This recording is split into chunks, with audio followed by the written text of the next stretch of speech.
Hey, Harry Mike, Akiteano, how are you doing? Hello, hola, bonjour, and so many different languages. If only I knew even one more than this one. Anywho, so here we are. We're still continuing on the feelings chapter by Kuan Yin. It's about noticing how you feel. It's about noticing what comes from the heart, what comes from the soul, and how to accept the rumination, how to accept bad and good events and learn from them and move on. So you noticing, oh, I reacted a bit badly in that situation. That's interesting. I try not to do that again. All right. Okay, so just finishing off chapter 8, feelings, and that is a minefield, I know. All right, here we go. Another thing you have to be aware of is noticing feelings from others that you may feel are your own. Often they are not. When you start opening, you will feel everything. It is a skill to start to discern yours from others. That is why it is imperative to process your emotional stresses and trauma to the body and the mind. Then you can rest assured that you are clear of as much baggage as you can, and then you can notice what isn't yours. This is a crucial time for growing and developing. It can be scary at first noticing others' pain and anxiety, but rest assured it is not yours. The skill is realizing it is somebody else's and choosing not to dwell, ruminate, or catastrophize the emotion. Do not be dramatic. Those of you who walk the path do not get sucked into drama. Drama is the emotion that comes from the ego.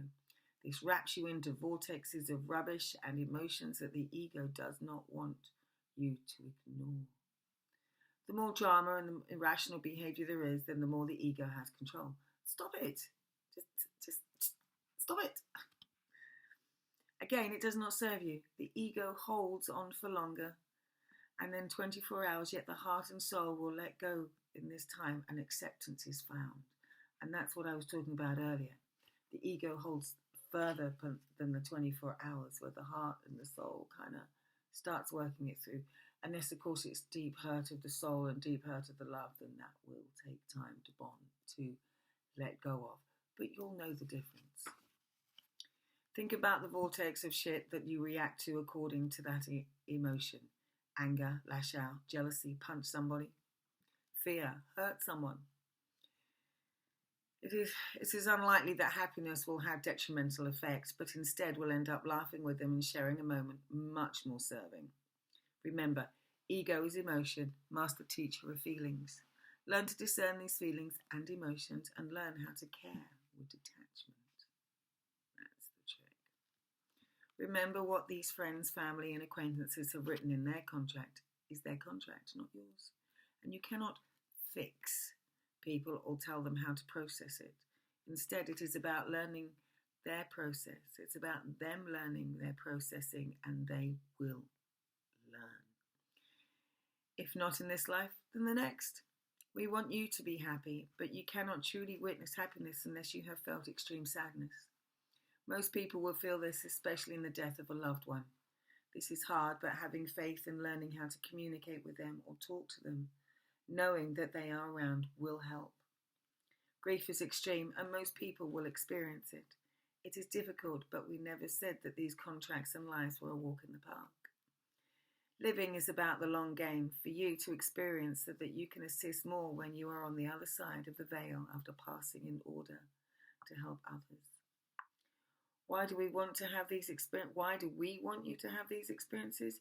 Because it will make you a full angel and guide when it is your time to help.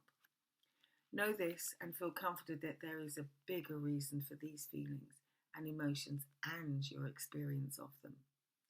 Know that we love you and are your support when things get tough. Ask for help and you will receive it, but you should also keep your senses open to receive and notice what is around you, and we will send signs.